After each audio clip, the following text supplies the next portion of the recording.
Okay, I have Florida Atlantic this week. Very athletic team that can run. Have 8 starters back on defense, 7 on offense, and they're definitely concerning. On an injury update, Josh Holsey will be out for the year. That was a tough blow for our defense. Kind of a freak injury on Thursday towards the end of practice, and that's a tough blow. Also, just wanted to say, Ryan White is a guy that stepped in. He's a cornerback. Didn't get 1 rep of safety all last week because when the injury happened, and did an outstanding job in a tough situation against one of the better offenses in college football on Saturday. And so he'll kind of move into that role moving forward. And he's an experienced guy and did a great job. I know you're only 7 games in the season. You look back through all years in college. This is by far your best rushing offense, even when you had Cam. What's working for you guys, and what's that mean for you guys going forward? Well, we're a run, play, action team, and when we run the football effectively, it opens everything else up. I think the fact that our offensive line is doing a solid job, the fact that Jay Prosh at the point of attack is probably as good as anybody in college football blocking. And then we got 3 running backs that, they're all a little bit different. I think that helps us. And then the fact our quarterback is a run threat too. I think all those factors combined help us. How do you think those 3 kind of compare to other guys you've coached, like McFadden's and Joneses? Of course, McFadden and Jones, they're 2 of the better players to ever play college football at the running back position. But our guys are talented. I think they're good at what they do.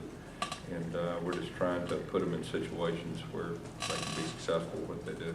Yes, so what is it about your so-called spread offenses that's different about yours that makes you able to just line up and run the ball as opposed to running the ball off the passing game like a lot of them do? Yeah, I've said this before. We don't consider ourselves a spread offense. Spread to me is kind of throw to open up the run. We're a 2-back run play action team that runs the football to open up the pass, and we just happen to do it at a fast pace, and I think that's the reason people categorize us sometimes as spread. Guys, what has the last 48, 72 hours been since you've gotten back and seen the celebration here at the facility and the past couple of days just between practice and what you've seen around town and life the past couple of days? Well, that was a special thing. When we got to the airport, there was a crowd. Then we got back here, there was a huge crowd. And that was a special deal. And Saturday, we enjoyed it. And I told our players and coaches, they've worked hard, let's enjoy it. But once Sunday got here, that's behind us. And we got to get back to, doing what got us here and working hard, taking it one day at a time, one game, one practice at a time. And so we really hadn't got too much into that after Saturday night. You said that you'd leave the rankings up to everybody else to figure out, and the BCS and the AP have you at number 11. At this point, what is your reaction to that? What do you feel like about being ranked the number 11 team? Well, I mean, we're happy that people think that highly of us, but we're on to next week, and that's our only focus. What's your message to the team as far as dealing with these higher expectations now they're going to come with that ranking? Yeah, just being real honest with them that, hey, we're not changing anything that got us to where we're at, and keep doing exactly what we've been doing with the same attitude, same approach. That's really about it. Gus, you see a lot of coaches when they win big games, they seem more relieved than anything else. I mean, you had sheer joy after that game. You were jumping up and down in the middle of the guys celebrating. Yeah. How important do you think it is for the guys to see how happy you are to win a game? Yeah. Well, I mean, that was a big game for us. We're in this thing together. Our coaches, our players, all of us. And like I said after the game, it was just a real special deal for me to see our guys win a game like that and to see them happy. And, so we got some things we can build upon, moving forward. And you were heard shouting, "How do they like us now?" Oh, I don't know if I said that. I think I said, "How about that?" Okay. How about that? Okay. What, how do we like us now? All right. Okay. Well, it's misquoted. But was there a sense of vindication, maybe improving a lot of people? No, that had nothing to do with it. None at all. It's just how about that? Like, we did it, and we beat a really good team on the road. So nothing like that. No, it was more about happiness for our players and how far they've come. And for them to find a way to win on the road, you know, like we did, that was more or less what I meant. It seems Did you you always find have out a guy. anything about the team in that game that you didn't know or you kind of expected? Because a lot of guys were Yeah. very confident afterwards, saying that, you know, they knew they could score with us. Yeah, each game we've learned something about our team. We didn't handle ourselves very good against LSU. I mean, everybody saw that. It was another challenge for our team to go back on the road against another top 10 team. And you know, the question was, I just told our team, you know, hey, we got some questions answered. Can we play better? Can we do it? And of course, they answered that one. And so I guess what was your impression of Malzahn seeing him up close? he's a real deal. I mean, I hadn't seen very many guys like him. He's special. I mean, he's got that air about him. He's tough. You know, he's one of the better players I've ever seen. Seems you always have a receiver step up where you're the number one guy every year. Haven't really seen that this year, but it seems like different guys step up when you need to. Are you okay with that kind of group approach? Well, you know, ideally you want to have a guy that's kind of your go-to guy in certain situations. And, you know, we're doing it by committee right now. And all the guys we've had have made plays for us. Sammy Coates is starting to get into a little bit more of a role like that. But, you know, we're still evolving in our passing game. I think we got a chance to get better, and that's one of the areas we do need to get better on. How about the trust that you have in Marcus to throw that pass to him on third down? Mm-hmm. I mean, I watched that catch a couple times, and it wasn't easy. It wasn't easy. It was a real good catch. And, you know, Marcus is a guy that, you know, we don't look at him as a freshman anymore. You know, he grew up a lot against Mississippi State on that last drive. We got a lot of confidence in him. He played quarterback in high school, so he's kind of got that confidence to him. You know, the moment's not too big for him. And, you know, that was a big play in the game. With so many freshmen playing defensively, offensively, they're not freshmen anymore, like you said. How do you guys treat them in practices? Do you have to go over things anymore with them, or is it just more like? Well, I mean, I think early on you definitely have to. We should be kind of settling in on what we're doing, and they should start having a better understanding of, you know, offensively and defensively. You said earlier in the season, you know when it's starting to click with Nick and things like that. It seems like it's starting to click now. There is things that he is definitely getting more comfortable with. He was very calm during that game. He was very confident. But there's still some areas that he needs to improve on, and he knows that. And matter of fact, there's areas that we need to improve on as a whole. We've not arrived yet, and we're still making mistakes that we've got to correct in all areas. Red said that the plan with Jeremy was not what we saw on Saturday at all, going one play and then taking him out. What will it be, and what should it have been? Yeah, no, our plan was, once we put him in there, let him play a little bit. That's just not the way the game unfolded. And Nick was playing well, too. That had something to do with it, too. But moving forward, Jeremy will be a part of what we're doing. He'll be playing each week. He's a good quarterback in his own right, and he can bring some things to the table that can help us. How much complexity does the zone read kind of add to your offense? Beyond just the zone read itself, you guys kind of use this play action on passing down, like where you're trying to throw it and that kind of stuff. Mm-hmm. Yeah, it helps. You know, anytime your quarterback's a run threat, it presents a different challenge, you know, for defenses with their fits and their responsibilities. And, you know, if you can have good play action off of that, it just makes it that much tougher.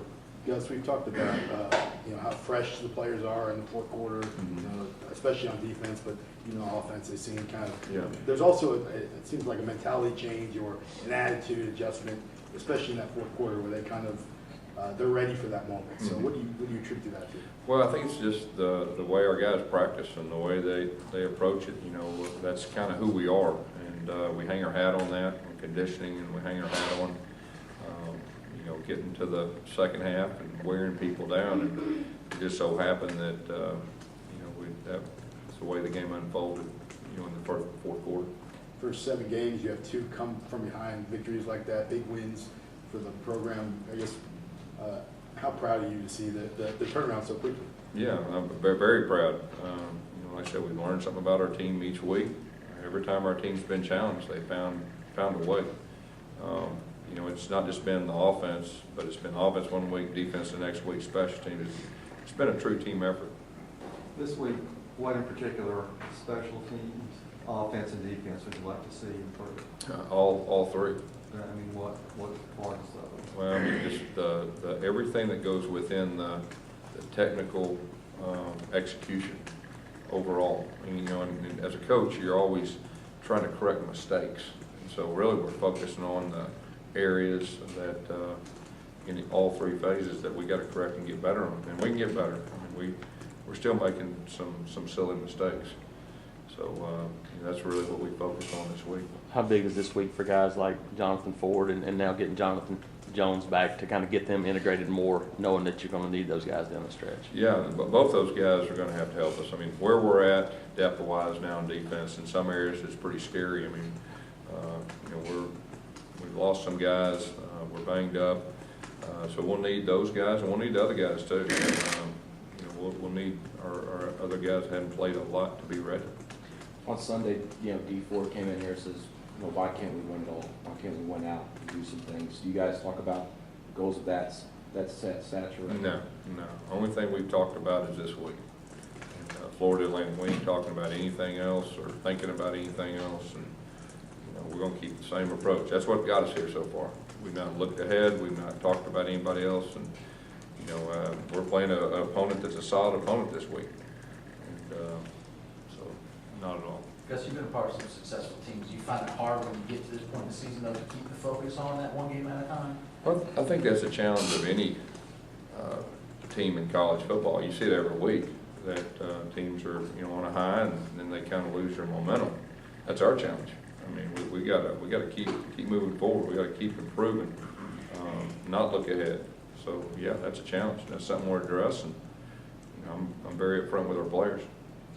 Gus, some of these games come down to your defense having to make a stop at the end. What have they done well in that area? What's that say? Well, you know, they've found a way to make plays. I think we've been fairly fresh in the fourth quarter, and we've challenged our defense numerous times. The first game, you know, Ole Miss, the game Saturday against, you know, best offense probably in college football. They found a way to get it done, and but I think a lot of it has to do that they're fresh and they're competitors. They're confident. They believe they can make a play, and I think that's real important for a team.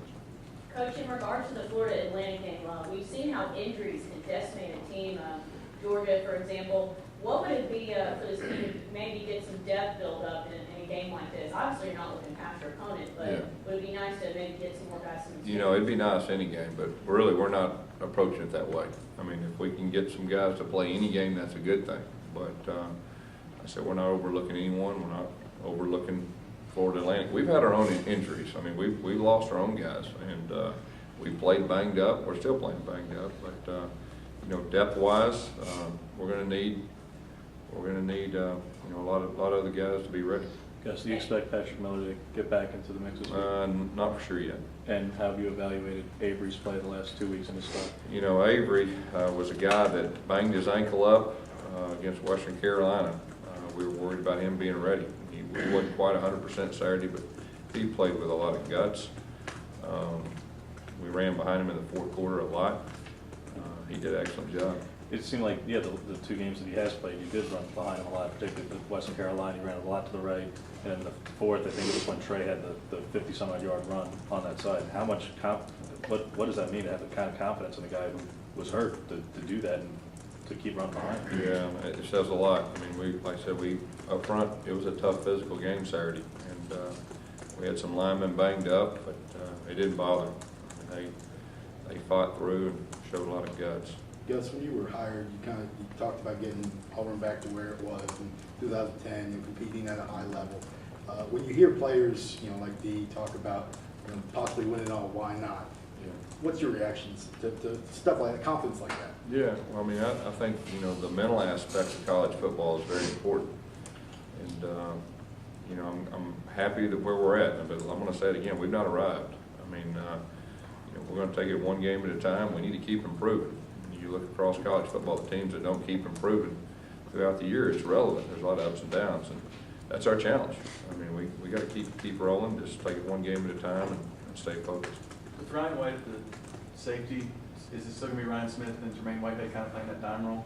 Yeah, you know, coach has got a plan moving forward, but Ryan White will be a part of more of the back end, you know, with that. How's McEnroe Alexander doing? Looked like you got a little shaken up. Yeah, he's doing better. He's doing better, and we expect him to be back. And Cameron Melton. It's still kind of day to day. So McEnroe might be able to play this week. It's possible. Just I know that each week you, I'll go. That you mentioned that, you go into each week with a different game plan, of course, depending on the opponent. But for your offensive play calling, do you kind of go into it with like, I want to run it maybe 70% of the time, and then you kind of tweak it as the game goes on, or do you just? Yeah, I mean, you have a plan for each game. You try to, figure out how good their offense is, everything. And so each week we'll definitely have a plan to it. At the first of the year, Trey Mason told me with complete confidence that this team is capable of the biggest turnaround in college football. What do you think he saw in this team that gave him the confidence to say that?